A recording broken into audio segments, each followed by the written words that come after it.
18 horas. Notícias de Manaus, Amazonas, Brasil e do mundo. Agora na Mix.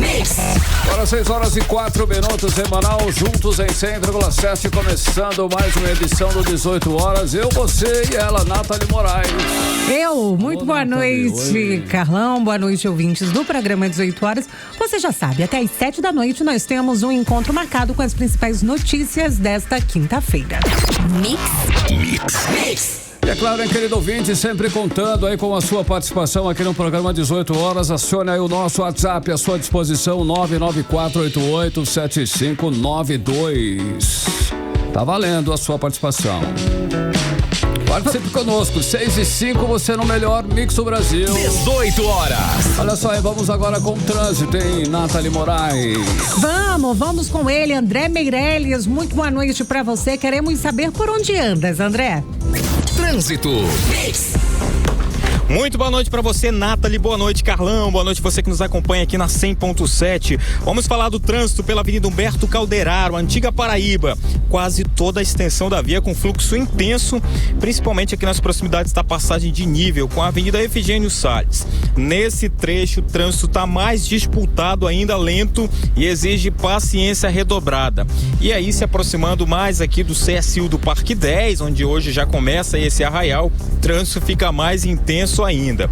Outro ponto de congestionamento que a gente fala nesse momento também é nas proximidades ali da Aleana, Avenida Maripiranga, também ali pelo viaduto Ayrton Senna. E daqui a pouco a gente traz mais informações sobre o trânsito aqui pela capital amazonense, Nathalie Carlão. Legal, agora 6h06, você no melhor Mix do Brasil. 18 horas.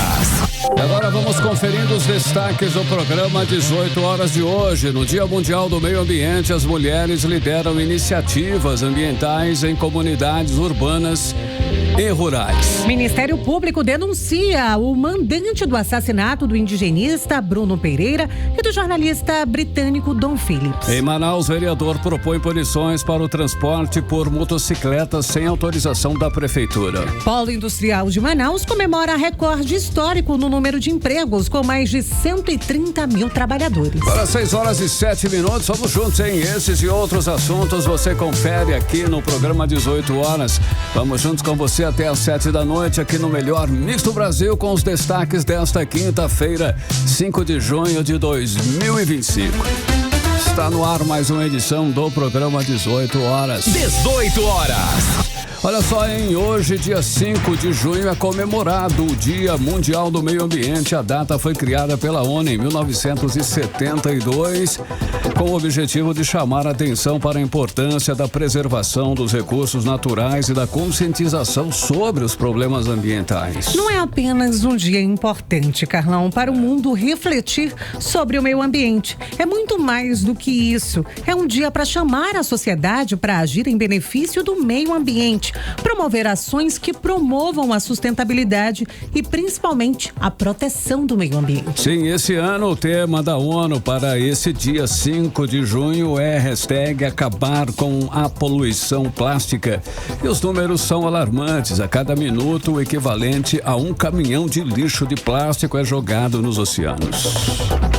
Aproximadamente 7 bilhões de toneladas de plástico produzidas de 1950 a 2017 se tornaram resíduos plásticos que acabaram em aterros sanitários ou também ali nos famosos lixões. Para a ONU, é urgente enfrentar e desenvolver programas para resolver esse grave problema ambiental. Olha, o secretário-geral da ONU, que é o Antônio Guterres, ele enfatiza o seguinte, abre aspas, há um movimento que defende uma mudança urgente. Assistimos a um crescente engajamento público.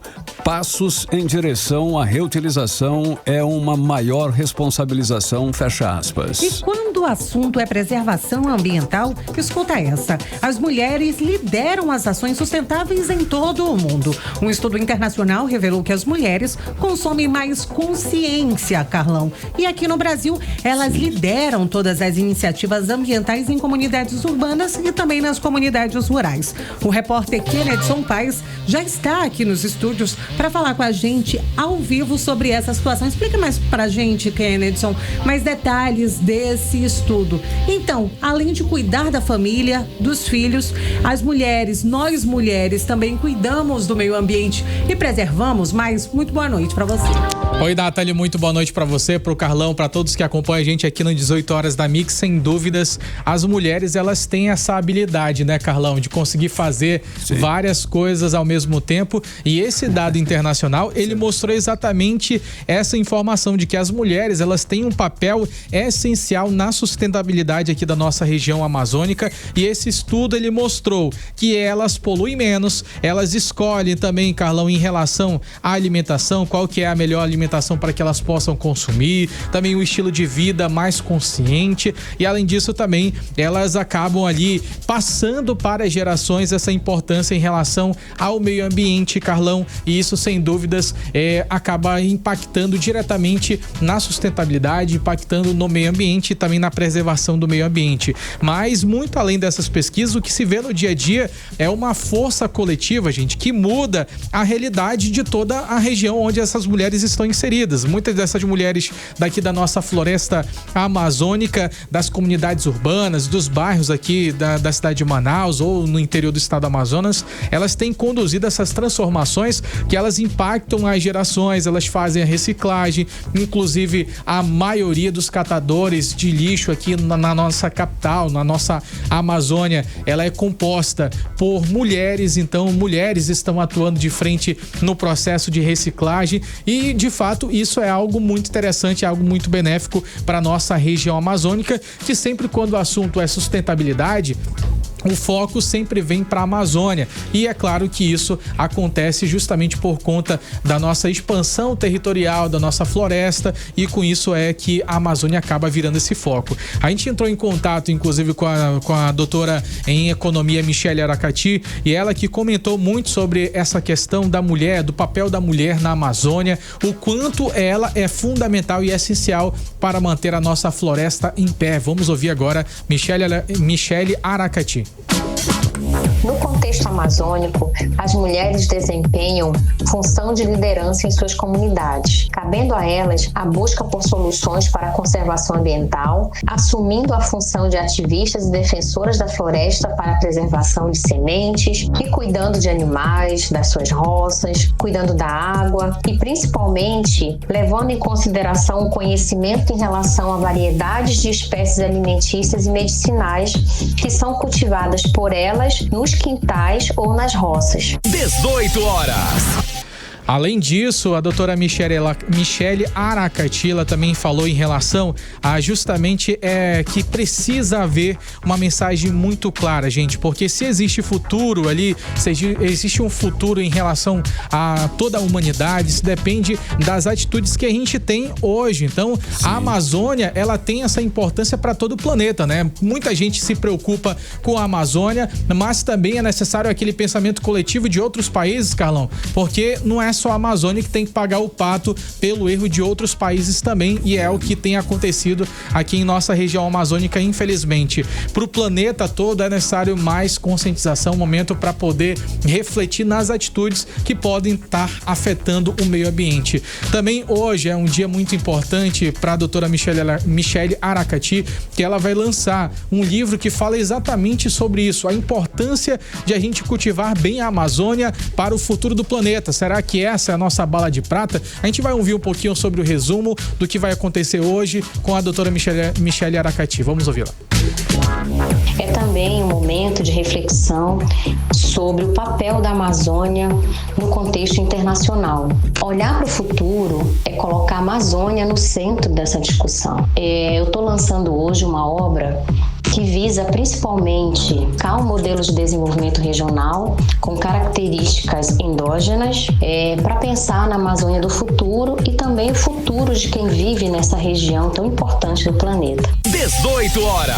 Com certeza, nesse dia 5 de junho, gente, a melhor homenagem ao meio ambiente, Carlão, sem dúvida, sabe o que é? Olhar com respeito para quem faz a diferença tão pouco, né? Seja ali na sua comunidade, aquela pessoa que sempre cultiva bem o meio ambiente, a pessoa que tem um pensamento correto, e tudo começa com pequenas atitudes, Carlão. Ao invés de jogar o lixo na rua, como muitas pessoas fazem, cultive ali os bons procedimentos, pegue o lixo, coloque no lixo. Tem o reciclável, né? Separa o lixo reciclável. Separe ali o lixo, faça essa divisão, até mesmo para poder fazer com que aquele lixo, na realidade, o lixo que a gente coloca na lixeira, Carlão, ele não é de fato o lixo, ele pode ser reaproveitado. E a gente precisa conscientizar, até o orgânico, né? Pode ser. Com certeza, Carlão, a gente tem que priorizar, conscientizar, principalmente a educação ambiental. Ela começa dentro de casa, com as nossas crianças, com os nossos filhos. Não adianta a gente falar aqui, não jogue balinha de papel, não jogue aquele papel de bala no chão, não jogue o lixo no chão.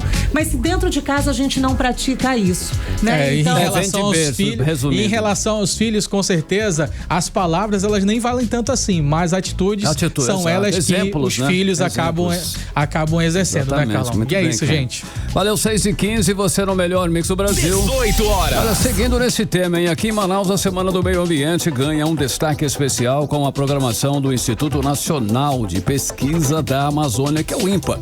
O evento vai até o dia 6 de junho no Bosque da Ciência, um espaço verde e interativo que é aberto ao público. Eu acabei de falar das crianças e tá aí uma ótima oportunidade para ensinar na prática a garotada sobre educação ambiental, né? Além das crianças, jovens, adultos aprendem muito mais sobre a nossa floresta todas as vezes que vão ao Bosque da Ciência. A pesquisa, né? Lá é um local de pesquisa científica e mostra principalmente a importância da educação ambiental. E para a gente entender melhor o que está rolando por lá nessa Semana do Meio Ambiente, a gente vai ouvir agora a repórter Vanessa Lima. Vanessa, quais são os destaques dessa programação no Bosque da Ciência?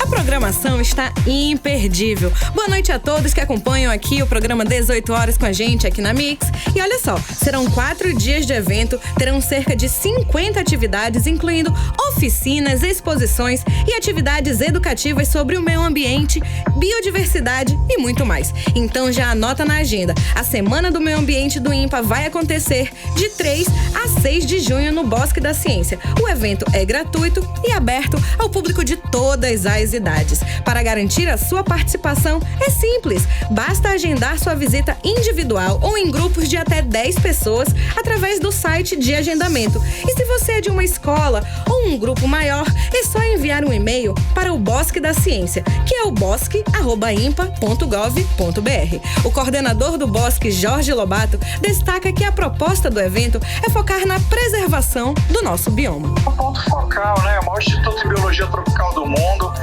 com a proposta tanto de investigar conhecimento sobre esse bioma, mas principalmente focar na preservação e conservação da Amazônia. E nada melhor de que a gente transportar e colocar à disposição da sociedade. Essa é uma data mundial muito importante que marca o surgimento do direito ambiental internacional e é um momento para promover a educação ambiental de jovens e idosos, como comenta a pesquisadora do INPA, Vivian Albuquerque. Essa semana sendo promovida pelo INPA é muito importante, principalmente para promover a educação ambiental para as crianças, para os jovens, para os idosos. Então, uma semana de extrema importância para transmitir o conhecimento para a comunidade que vem nos visitar aqui no Bosque. Já são mais de 40 instituições de ensino e 2.000 estudantes que garantiram a participação. Legal. E você não pode ficar de fora. Não perca essa oportunidade de aprender, se divertir e se conectar com a natureza. Volto agora com vocês ao estúdio. Uma boa, Vanessa Lima, obrigado. 6h18, com certeza é bastante importante. A gente segue com o tema ainda sobre o meio ambiente. O IBAMA vai poder agir no combate a dano ambiental e se os estados forem omissos. A decisão é do Superior Tribunal de Justiça. Essa decisão, Carlão, confirma aí a legalidade da atuação supletiva do IBAMA diante da omissão dos órgãos ali estaduais, que seria o primeiro responsável pela contenção dos danos ambientais. E a gente sabe muito bem que aqui na nossa região região, isso não existe. Isso vale independente de que o órgão tenha atribuição para licença ambiental e ainda que o empreendimento tenha tido permissão pelo ente local. Olha só, a medida consolida o entendimento em relação à distinção entre as competências para licenciar e para fiscalizar, de forma que permita a atuação de fiscalização do IBAMA, mesmo em área de preservação permanente, localizada em propriedade privada, hein? Vai até lá dentro. Inclusive, essa semana, o presidente Lula anunciou que o IBAMA vai receber o maior investimento do Fundo da Amazônia. Tudo isso para fortalecer a fiscalização ambiental na Amazônia Legal. Esse aporte chega a mais de 825,7 milhões de reais. Foi aprovado, inclusive, pelo Banco Nacional de Desenvolvimento Econômico Social. Esses milhões vão ser direcionados para o projeto Fortalecimento da Fiscalização Ambiental para o controle do desmatamento ilegal na Amazônia, aqui, o maior da história do Fundo Amazônia e do próprio IBAMA. Agora 6h20 em Manaus. 18 horas. Agora a gente segue com um caso que chocou o Brasil e também o mundo. O Ministério Público Federal denunciou hoje o traficante Rubem Dario, conhecido como Colômbia. Ele é apontado como o mandante dos assassinatos do indigenista Bruno Pereira e do jornalista Dom Phillips, na região do Vale do Javari, no interior do Amazonas, Nathalie. Esse crime, Carlão, parece até inacreditável, né? Porque para a gente falando assim, parece que foi um dia desses, mas hoje já completa 3 anos. E a partir dessa denúncia, o Colômbia virou réu e agora ele vai ser julgado pela justiça como o cérebro desse crime trágico. O repórter André Meirelles tem mais detalhes pra gente. André, o que diz o Ministério Público sobre essa denúncia e tem alguma previsão de quando esse julgamento de fato vai acontecer? A partir dessa denúncia, Rubem já virou réu, vai só responder como cérebro por trás desse crime, mas até agora o julgamento ainda não tem data marcada, segundo o MPF, que é o Ministério Público Federal. Muito boa noite a todos. Olha, a denúncia foi apresentada à Justiça Federal lá em Tabatinga, no interior do Amazonas, pelo Procurador da República Guilherme Leal, com a ajuda do Grupo Especial do Júri. O MPF também pediu para que o processo saia do sigilo para que mais informações venham a público. Agora a gente quer saber quem é esse Colômbia. O nome dele é Rubem Dario Vilar, mas de colombiano ele só tem um apelido, porque na verdade ele é peruano. Segundo a Polícia Federal, Rubem é cabeça de uma quadrilha de pesca ilegal que age na terra indígena Vale do Javari e ainda tem envolvimento pesado com o tráfico de drogas. Ele foi acusado de fornecer as munições usadas no crime, bancar as operações das quadrilhas e também ajudar a esconder os corpos das vítimas. Tudo isso porque Bruno Pereira estava fazendo fiscalização na região e atrapalhando o esquema deles. Olha, o Colômbia foi preso pela primeira vez em junho de 2022 com documentos falsos. Mas 4 meses depois, a justiça botou ele na rua com tornozeleira, uma multa de R$15 mil e várias regras para seguir. Só que ele descumpriu tudo e acabou preso outra vez em dezembro do mesmo ano. Hoje ele está num presídio de segurança máxima, onde aguarda para ser julgado como mandante desse crime cruel. E a gente, claro, segue acompanhando tudo aqui de perto para trazer as próximas informações assim que tiver novidades, hein? Volto com vocês. Legal, André Meirelles, agora 6h22. Você está no melhor mix do Brasil e continue aí sempre em 100,7. É claro, participe conosco também do programa. Nós estamos aguardando a sua participação aqui no 18 horas. Acione aí o nosso WhatsApp, hein? Olha lá, 994887592. Anote aí, participe conosco, ok? Mix. Política. Vai lá no nosso giro, hein? Giro de política. Vamos aí direto para os bastidores da política local. Nathalie, começando com você. Tem polêmica na Câmara Municipal. Olha só, o vereador Rodinei Ramos, ele apresentou um projeto de lei que propõe punições para o transporte por motocicleta sem autorização da prefeitura. Na prática, essa medida atinge aí as motos de aplicativos, os motoaplicativos no caso, né? Como Uber e Moto 99. Isso daí vai repercutir, né? Essa proposta aí repercute e pode mexer com o trabalho de muita gente. É uma situação bastante delicada. Inclusive, esse assunto já é recorrente, né? Já estão querendo fazer isso há algum tempo já, não é isso, Nathalie?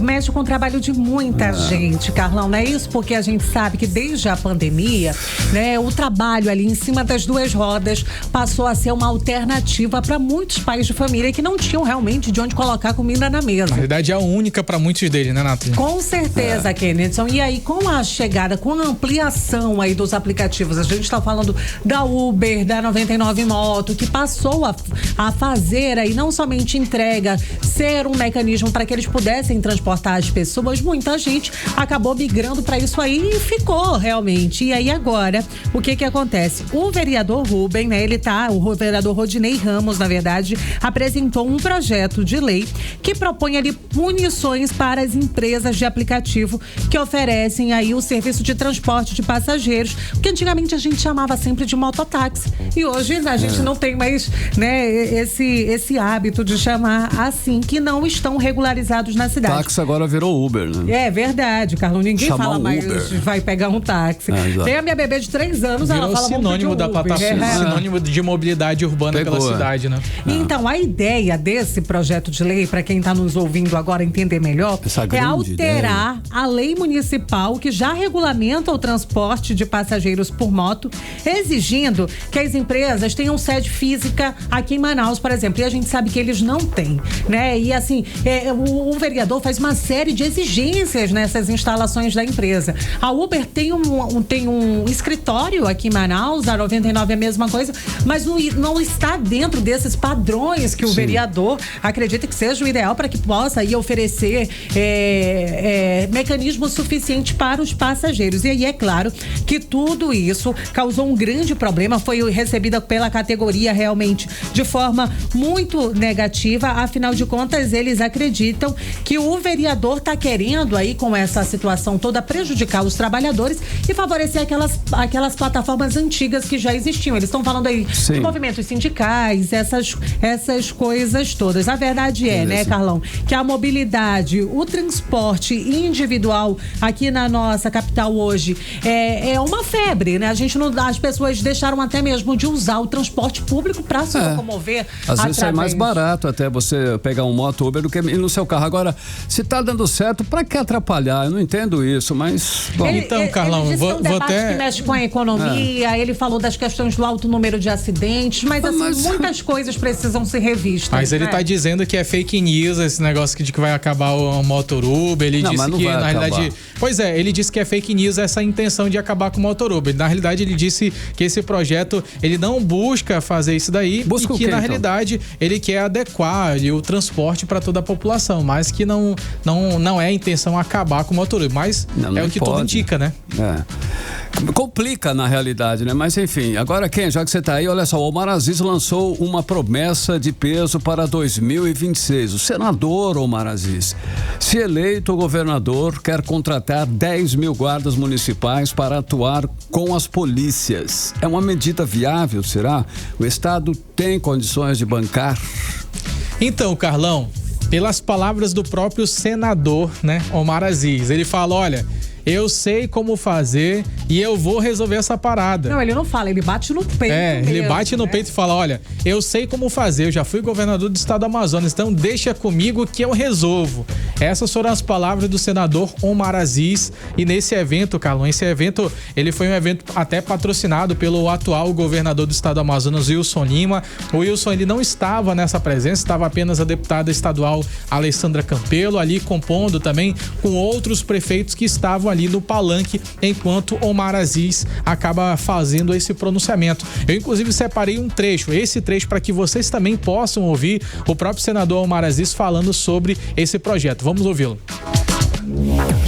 Senhores prefeitos, senhoras prefeitas, nós futuramente vamos contratar 10 mil guardas municipais armados, treinados e pagos pelo Estado para que a gente possa ajudar a fazer a segurança dos municípios. É possível. O Estado pode garantir isso para vocês. e a gente treina esse pessoal, coloca junto com a Polícia Militar, coloca junto com a Polícia Civil, a Guarda Municipal, e a gente vai combater a criminalidade sim, porque é possível ser feito e eu sei como fazer isso. 18 horas. É uma proposta, Carlão, muito interessante para a gente exatamente combater a criminalidade, porque a gente sabe que hoje as forças policiais do estado do Amazonas estão completamente defasadas. Inclusive ontem a gente trouxe aqui que a população cobrou do próprio governador Wilson Lima lá em Taquatiara, falando assim: olha, governador, as equipes da Polícia Militar nem rádio tem, governador, cadê o dinheiro enviado para a UBS, cadê o dinheiro enviado para o fardamento dos policiais? E esses são alguns assuntos que sempre rolam lá na Assembleia Legislativa do Estado do Amazonas, porque database parcelada há mais de 10 vezes. A gente tem também a falta do auxílio fardamento para os policiais militares, que é sempre cobrada também pelos deputados estaduais. E o fato é, Carlão, que essa proposta, ela é ousada e dá para fazer. O que pode acontecer é firmar um convênio ali com a prefeitura, né, quando o Omar Aziz, caso ganhe, ele pode fazer um convênio e destinar ali uma parte da grana para compor e para investir na Guarda Municipal. E com certeza as prefeituras dos municípios do interior vão achar muito interessante, vão aderir e com certeza vão querer implantar esse sistema para poder reduzir a criminalidade do nosso estado, que tá demais, né, Carlão? Eu acho uma boa, com certeza. Olha só, Nathalie, o prefeito de Apuí, Antônio Marcos, ele voltou a ser alvo de críticas e questionamentos por contratar, veja bem, uma empresa de aluguel de veículos para limpeza pública, com um contrato de mais de 4 milhões de reais. Fala sério, né? O que dizem os órgãos de controle sobre essa despesa, que é uma despesa altíssima, né? A gente pode dizer assim com toda certeza.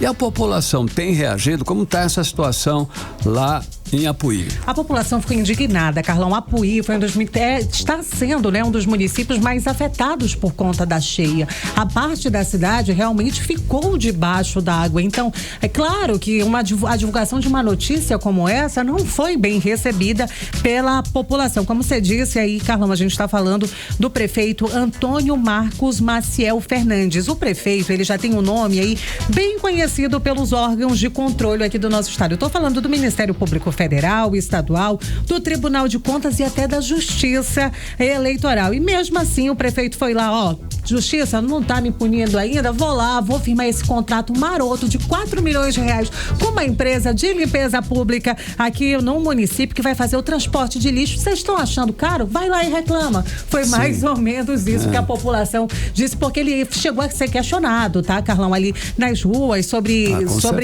esse valor, né, um tanto absurdo, a gente pode dizer assim. Inclusive, essa empresa aí que promete transformar a locação de veículos em serviços ambientais lá no município de Apuí tem sede aqui em Manaus. Ela não tem sede lá no município de Apuí, então não é uma empresa que em tese também seria especializada aí nesse serviço de limpeza pública, mas ela foi contratada por isso. E essa contratação aconteceu aí depois de um pregão presencial lá em Apuí, onde ela foi declarada como vencedora. E é claro que o Ministério Público já entrou nesse caso aí, a gente vai continuar acompanhando todos os desdobramentos. Beleza, quem fechando o giro, olha só, o prefeito Davi Almeida voltou a afirmar que segue firme e forte com os senadores Omar Aziz e Eduardo Braga, que é aquela aliança formada para as eleições de 2026. Essa declaração mostra que o grupo segue unido, ou a gente pode esperar aí alguma mudança no cenário político até lá, porque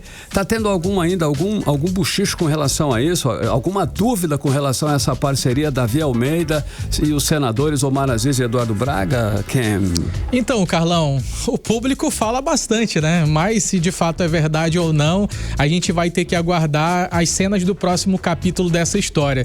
Mas com certeza, tudo isso, ele começou a trazer à tona esse assunto, Carlão, por motivos. O fato é que Davi Almeida, ele estava lá no programa Amazonas Forte de novo, estava ao lado de Omar Aziz, discursou diante de vários prefeitos e autoridades dos municípios do interior do estado do Amazonas, até autoridades nacionais, estava junto com Omar Aziz. E agora, na última semana, a gente soube da informação divulgada pelo próprio prefeito Davi Almeida sobre essa reunião com o presidente do Avante, o presidente nacional do Avante, o Felipe Tibé, que já colocou ali alguns pontos do que vai vai acontecer em 2026. Já colocou Marcos Hota como pré-candidato ao Senado Federal e, além disso, também a gente tem Davi Reis, que é o presidente da Câmara Municipal de Manaus, como deputado estadual, vai vir para disputar uma vaga, uma cadeira ali na Assembleia Legislativa do Estado do Amazonas. E essa ação, ela, é claro, já representou um poderio ofensivo muito grande, porque primeiro tô andando com você, Omar Aziz,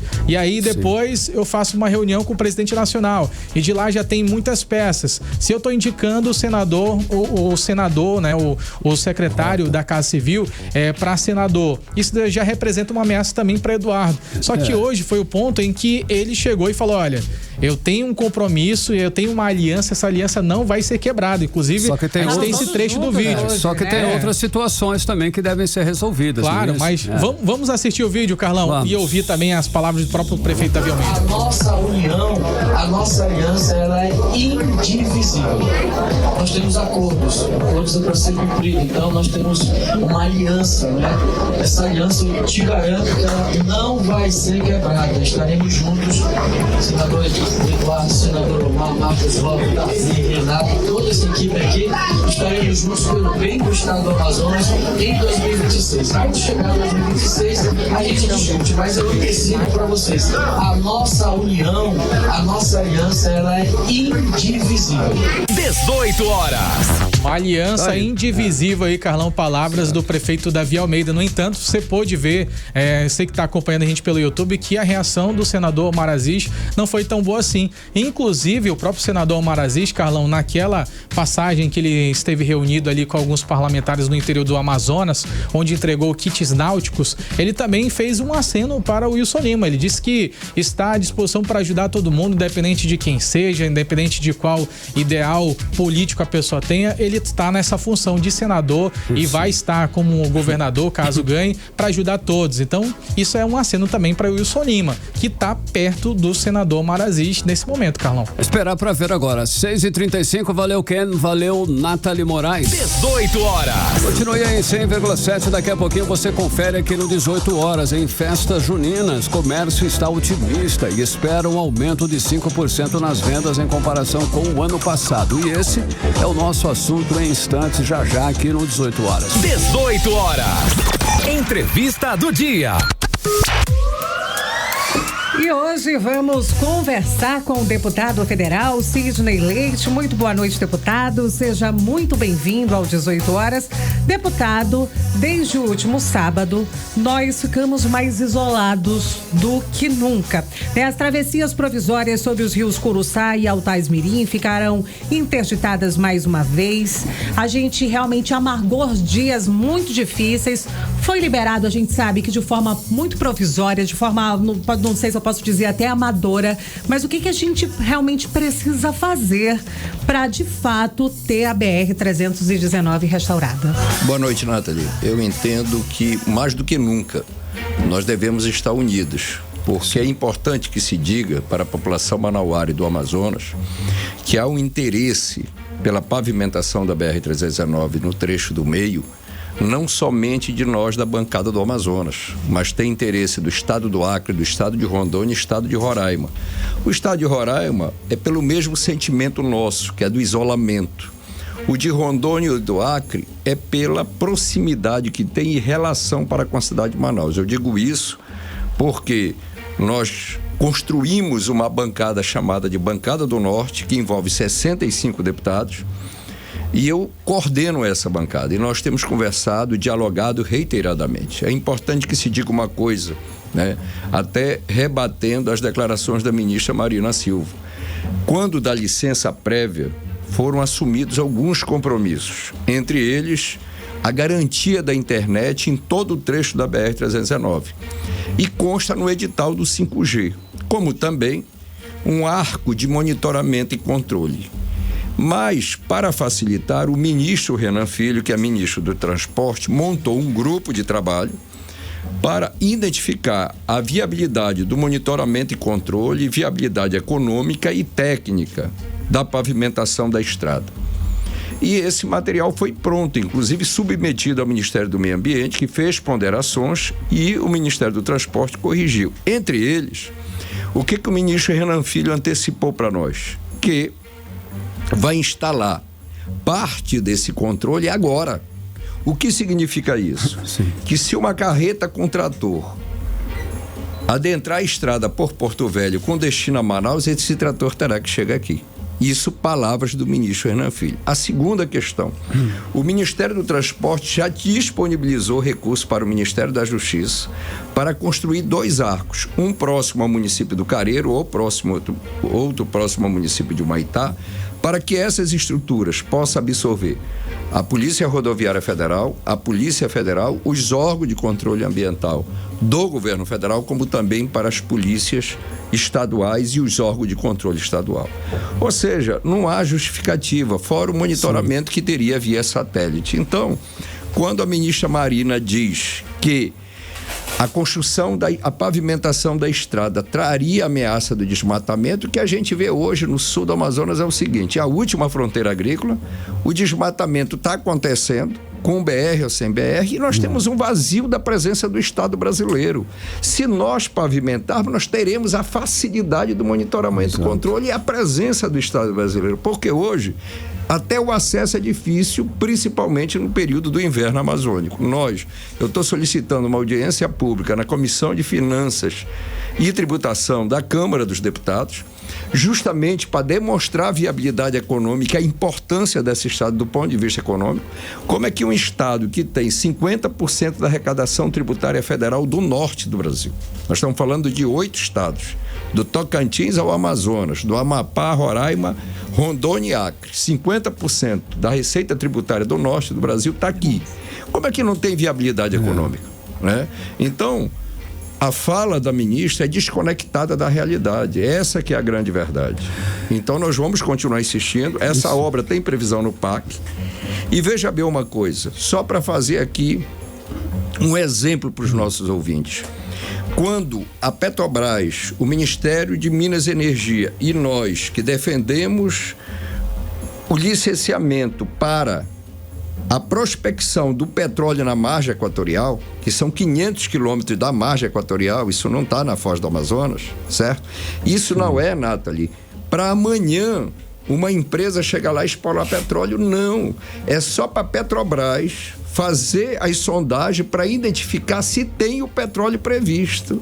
Agora o IBAMA está há 10 anos para dar essa licença. Por isso que o senador Rogério, do PT de Sergipe, foi muito feliz na sua fala, na estada dela no Senado Federal, quando ele disse o seguinte: quando você represa muito as coisas e essa barreira estoura, passa tudo. Então, ao afirmar que a ministra Marina contribuiu muito para a aprovação da legislação, da nova legislação de licenciamento ambiental no Senado, não se está errado. Por quê?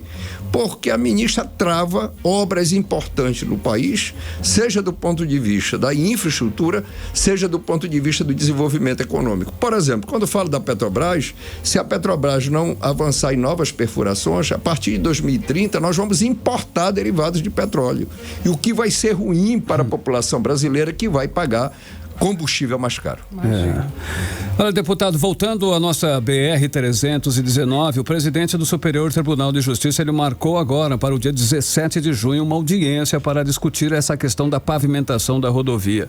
Vão estar lá o presidente do DENIT, o Ministério Público Federal, o IBAMA, o Observatório do Clima e também a União. Na sua análise, na sua observação, na sua experiência toda que você tem desse assunto, nós podemos ficar otimistas aí pelo fato de pelo menos eles estarem debatendo a BR agora nesse dia 17? Você acha que tem algum resultado positivo nisso tudo, deputado? Olha, a nossa expectativa é que sim, né? Mas a gente vê que há muita emoção nesse debate, nessa discussão. Essa que é a grande realidade. Porque, Carlão, veja bem o seguinte: se nós quiséssemos efetivamente enfrentar essa questão do desmatamento irregular e da queima, primeiro se avançaria na regularização fundiária. Segundo, se enfrentaria esse desafio. Por quê? Porque muitas vezes na Amazônia se cria a unidade de conservação, mas não há a presença do Estado brasileiro, certo? Eu posso dar aqui uma declaração do meu município: criaram uma flona, a flona do Pau Rosa, lá na região do Rio Urupadi, na divisa ali naquela região com Nova Olinda, e tem garimpo dentro. certo? E muitas vezes, como acontece na região do Alto Solimões, você tem a presença do narcotráfico. E no sul do Amazonas, nós temos a pressão da fronteira agrícola, que uma pessoa que não mora no Amazonas, mora em outro estado, contrata criminosos, pega um CPF falso, certo? E faz um desmatamento criminoso. E isso ocorre por quê? Pela ausência do Estado brasileiro. Não é a BR que tem a ver com isso, certo? Então, se houver sensibilidade e razoabilidade, essa questão da BR-319 seria resolvida. Por sinal, ainda na época que o senador Eduardo Braga era governador, foram criadas unidades de conservação ao redor do eixo da BR-319 no trecho do meio. O que a gente precisa é aproximar as ações do governo federal, do governo estadual e dos municípios que estão naquela região. Por quê? Porque a gente vê muito romantismo nessa fala, mas nós não temos medidas práticas concretas em relação a isso. Você vê o pequeno agricultor, ele também não tem essa garantia. Se nós avançarmos na regularização fundiária e ter a presença do Estado brasileiro como um todo nas políticas públicas, a gente tem um enfrentamento melhor. E eu tenho a convicção de uma coisa, Carlão. Sim. Não há incompatibilidade, até porque a Amazônia não é um santuário, com desenvolvimento econômico sustentável, certo? E a conservação da floresta. A incompatibilidade está na miséria e a conservação da floresta. Por quê? Verdade. Porque a miséria fragiliza as pessoas, fragiliza o ribeirinho, fragiliza o pequeno agricultor, o indígena, e eles ficam à mercê de criminosos dessa natureza. Por quê? Aqui no Amazonas, ninguém é a favor do desmatamento irregular, ninguém é a favor do desmatamento criminoso. O que nós precisamos é mudar a relação política do Estado brasileiro para conosco. Enquanto isso, e o que eu vou lhe dizer aqui, esses dados estão disponíveis, nós temos o maior déficit habitacional do país. Na Amazônia, nós temos quase 1.600.000 pessoas sem acesso à energia elétrica. Nós temos o maior déficit de cobertura de internet. Isso. E nós temos o menor recurso destinado à pesquisa, mesmo sendo esse bioma cantado e decantado por todo mundo. Então, essa preocupação com a Amazônia é relativa, certo? Quando eu estou falando dessa questão do déficit habitacional, você pega a média brasileira de 12%. Aqui chega a 25% de pessoas que estão morando 2, 3, 4, 5 famílias na mesma casa, sem falar no saneamento básico. Há uma incongruência em relação a isso. Nós estamos na pátria d'água e as pessoas não têm água potável de qualidade para fazer o seu consumo, e essas duas secas extremas deixaram isso muito claro, muito exposto para todos nós. Então, esse discurso em relação à Amazônia, na maioria das vezes é falacioso, certo? Sem falar, Carlão, no custo amazônico. Eu vou citar, por exemplo, a obra do campus do Instituto Federal de Educação no município de Irunepé. Nós reunimos com todos os reitores do norte do Brasil. Ela custou 58% mais caro se ela fosse construída em qualquer região do Brasil. Por que isso? Pela logística, pela distância, pela dificuldade de chegar ao material. Então, essa visão em relação à Amazônia é como se aqui fosse um santuário que não morasse ninguém, que não vivesse ninguém, e que, como nós não tivéssemos direito a nada. Certo. Eu entendo que nós não somos brasileiros de segunda categoria, e as autoridades brasileiras, inclusive do Ministério Federal e da Justiça, precisam ter esta compreensão da responsabilidade em relação à conservação da floresta, porque ela não será feita sem que haja a participação da sociedade, daquelas populações que vivem na Amazônia. Deputado, vamos mudar um pouquinho de assunto. Afinal de contas, a partir da próxima semana vai ter aqui em Manaus, né? O senhor vai coordenar, na verdade, o Seminário Estadual do Amazonas, o Plano Nacional de Educação, que acontece já a partir da próxima segunda-feira aqui na nossa capital. Fala pra gente como é que vai ser esse seminário, quem é que vai poder participar e quais os temas devem ser discutidos. Importante. A Câmara dos Deputados instalou uma comissão especial para discutir o plano decenal de educação. É o plano de educação para os próximos 10 anos e nós definirmos meta. Infelizmente, o plano passado, né, nós não cumprimos essas metas. E, para nossa tristeza, nós temos resultado na educação que nos deixa triste de modo geral. né? Como, por exemplo, hoje, 12% de um jovem do total do universo que conclui a universidade no Brasil são analfabetos funcionais, ou seja, não sabe ler e escrever direito ou não sabe fazer as 4 operações de matemática. Isso é lamentável, porque uma pessoa conclui o ensino superior, mas é um analfabeto funcional. Por outro lado, no Amazonas, muito comum. No Amazonas, nós pioramos muito os resultados da educação. Nós ficamos em último lugar no Enem, certo? E nós temos problema de toda a ordem. Então, ao dizer isso, eu respondo a sua pergunta: quem deve participar? Toda a sociedade que se sentir interessada, o estudante, o representante indígena, a mãe de um aluno, o professor, o pedagogo, o diretor da escola. Por quê? Porque nós precisamos ter proposta para levar para essa construção desse documento. Agora, o que eu entendo? Nós precisamos, na minha opinião, definir metas, ter contrapartida de estados e municípios, afinal, esse financiamento está garantido via Fundeb, certo? E que a gente possa ter maior transparência para a sociedade acompanhar, tanto do resultado, da qualidade da educação naquela escola, como da aplicação do dinheiro. Então, eu particularmente defendo essas 3 coisas: que a gente tenha meta, que essas metas sejam vinculadas à contrapartida de estados e municípios e oportunidade de transparência para que a sociedade possa fiscalizar. Ele será realizado segunda-feira, a partir de 9 horas, lá na Universidade Newton Lynch, e a sociedade manauara e amazonense toda está convidada para dar essa contribuição para discutir esse plano que vai vigorar para os próximos 10 anos no nosso país. Público em geral. Ok, obrigado então pela sua participação aqui no nosso programa e as suas considerações finais, deputado.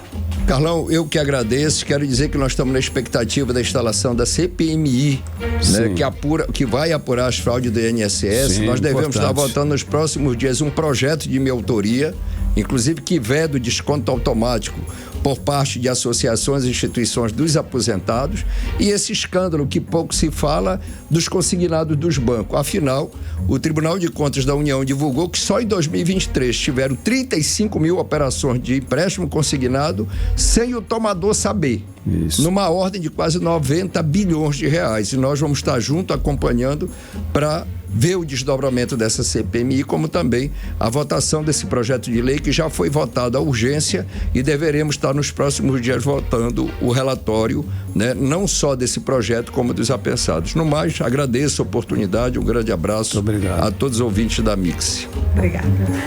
Muito bem, conversamos. Obrigado mais uma vez pela sua presença, deputado Sidney Leite. O deputado federal esteve presente hoje aqui na Mix, no melhor Mix do Brasil, no programa 18 horas. 18 horas. Olha só, hein, os bois Caprichoso e Garantido deixaram uma rivalidade de lado e se uniram agora numa ação solidária para incentivar a doação de sangue no Amazonas, Nathalie. Eu tô falando, Carlão, da campanha Azul e Vermelho, que foi lançada pelo Hemoan e envolve aí todas as torcidas dos Bumbais numa verdadeira disputa pelo bem. Vanessa Lima tem os detalhes. Muito boa noite, Vanessa. Boa noite a todos que estão aqui com a gente no programa 18 horas. E imaginem só, em plena temporada bovina, 2 paixões rivais se unem em prol de uma causa mais do que necessária: a doação de sangue. É isso mesmo, nessa quarta, os bois Caprichoso e Garantido se uniram na campanha Junho Azul e Vermelho para mobilizar suas torcidas na doação de sangue por todo o mês de junho. Para participar dessa disputa do bem, o torcedor deve ir ao Hemoan fazer a sua doação e escolher qual boi quer apoiar. Essa é uma iniciativa do Hemoan com o objetivo de reforçar os estoques de sangue, como comenta a diretora-presidente do Hemoan, Socorro Sampaio. E com isso nós juntamos, por solidariedade, essas grandes nações, para quê? Para termos um sangue caprichoso e garantir um estoque seguro para esse mês, que é um mês onde há uma queda de estoque no mundo todo. Então, torcedor, venha apoiar seu boi nessa disputa onde todo mundo sai ganhando. Basta ir à unidade do Hemoan, que fica na Avenida Constantino Neri, 4.397, trazer o seu documento oficial com foto e fazer a doação em nome da sua torcida. O diretor do movimento Amigos do Garantido, Rivaldo Pereira, e o levantador de toadas do Caprichoso, Paulo Viana, convidam todos a participar desse ato de amor.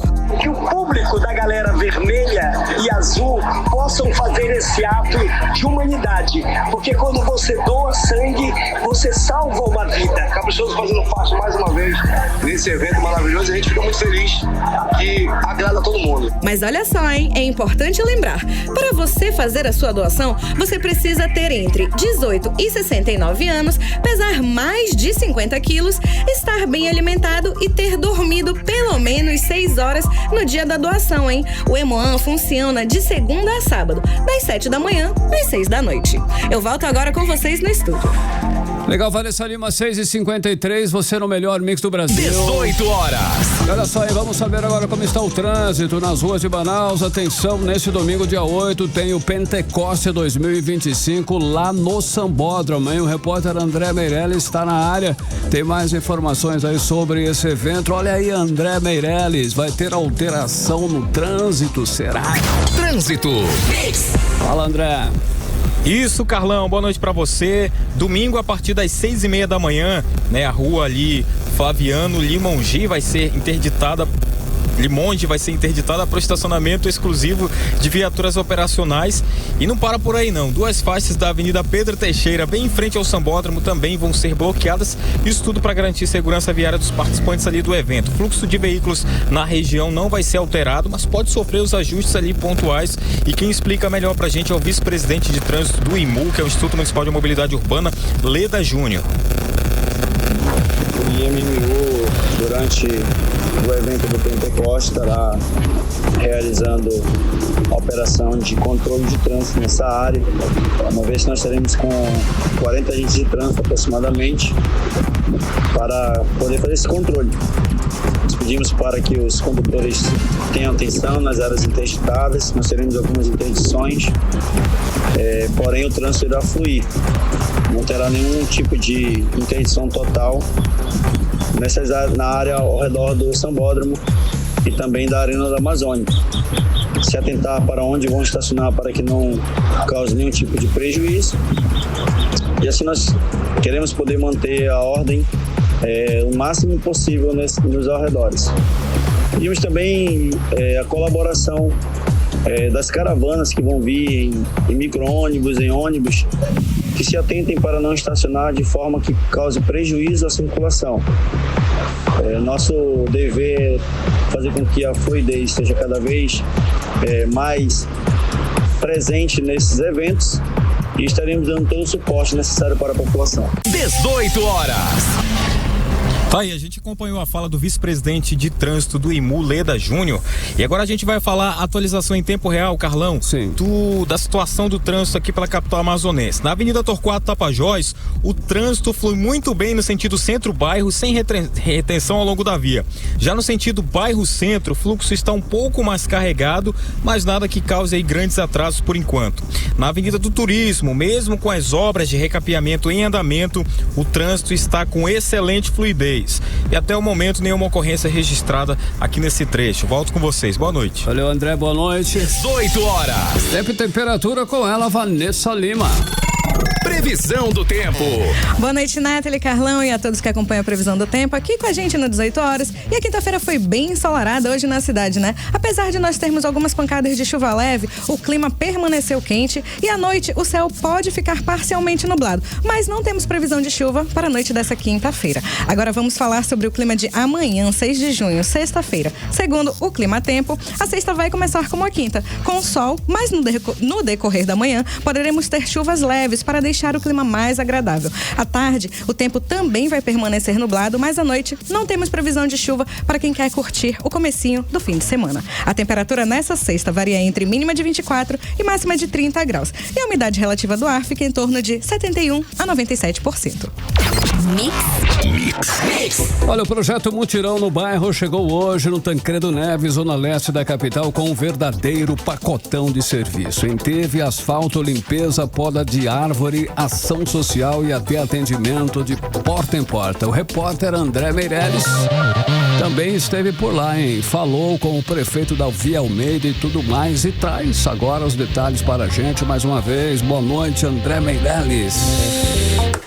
Boa noite a todos. Olha, poda, capinação, varrição e muita limpeza marcaram o início do mutirão do bairro no Tancredo Neves, na zona leste aqui de Manaus, nesta quinta-feira. A ação, que já passou por bairros como Alvorada, Novo Aleixo, Colônia Antônio Aleixo, chegou agora no Tancredo para fazer aquela mesma transformação que o povo tanto gosta. Segundo o prefeito de Manaus, Davi Almeida, antes o povo ia até a prefeitura para cobrar melhoria. Agora é a prefeitura que está indo até o povo, levando infraestrutura e dignidade para a comunidade. A gente recebe as demandas das comunidades. Antes as comunidades iam até a prefeitura. Agora a prefeitura vai até as comunidades. Estamos aqui no Tancredo Neves, vamos ficar 10 dias aqui. Tancredo Neves 1, 2, Novo Reino, Nova Conquista, São Lucas, Nova Floresta. E nós vamos fazer aqui um trabalho. Identificamos 229 ruas em todos esses bairros e comunidades, dos quais 89 ruas precisam de recuperação asfáltica, o tapa-buracos. Vamos fazer nessas 89 ruas, vamos fazer a sinalização vertical, horizontal, nós vamos fazer iluminação pública, vamos fazer limpeza pública, nós vamos fazer também aqui, estamos ofertando emprego, estamos aqui com o Cine Manaus e também a Carreta da Mulher oferecendo serviços de saúde. Portanto, são várias secretarias integradas oportunizando aos comunitários os serviços da prefeitura. E a equipe de engenharia já fez o levantamento das ruas que estão precisando de atenção e vai ter de tudo, né? Asfalto novo, drenagem, limpeza e outros serviços para deixar o bairro com outra cara. A ordem agora é trabalho total no Tancredo Neves, com toda a força da prefeitura para atender aí o que o povo tanto pede. Volto com vocês.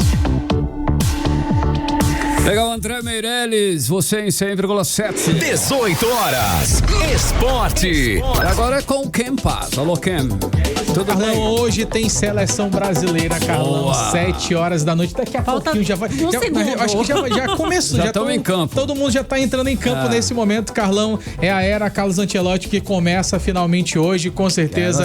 Está todo mundo ali, Carlão, com aquela expectativa e com certeza a gente vai acompanhar esse jogão porque tem tudo para dar muito certo. Olha, o Ancelotti ele ainda não chegou a divulgar a escalação não, Carlão. Vamos saber agora exatamente acompanhando o jogo. A gente tá aqui já ligado também na TV, daqui a pouquinho a gente vai assistir e com certeza amanhã eu trago um balanço, Carlão, de tudo que rolou nesse jogo de hoje. Tomara e também, que seja positivo. Tomara que seja positivo. Tô na torcida também, Carlão.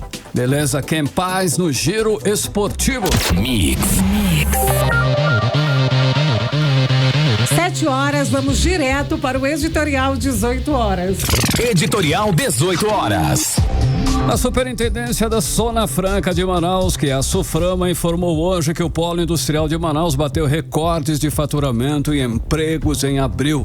O superintendente da SUFRAMA, o Bosco Saraiva, disse que os recordes demonstram uma política econômica acertada do governo federal. E, segundo ele, tem contribuído para ampliar a força e a resiliência da indústria da Zona Franca de Manaus. As últimas reuniões do Conselho da SUFRAMA têm demonstrado que os investimentos não pararam. O modelo está crescendo de forma sustentada. Os resultados são consequência das garantias de que as regras para os investidores no Polo Industrial de Manaus não vão mudar. Também resultado dos esforços das lideranças políticas e empresariais do Estado na defesa do modelo, na defesa do que está escrito na Constituição do país. Constituição que deu ao voto do Amazonas o direito aos incentivos fiscais que garantem em grande parte sua economia e recursos para os serviços públicos. O crescimento da Zona Franca de Manaus é sempre uma boa notícia para todos nós, até porque o modelo é uma contrapartida do Brasil para esta parte do país que protege a Amazônia e que ainda não teve os investimentos em infraestrutura para o desenvolvimento já alcançado em outras regiões. 18 horas. 7-2, Nathalie. Muito boa noite. Até amanhã. Você ouviu 18 horas. As notícias do Brasil e do mundo. De volta amanhã.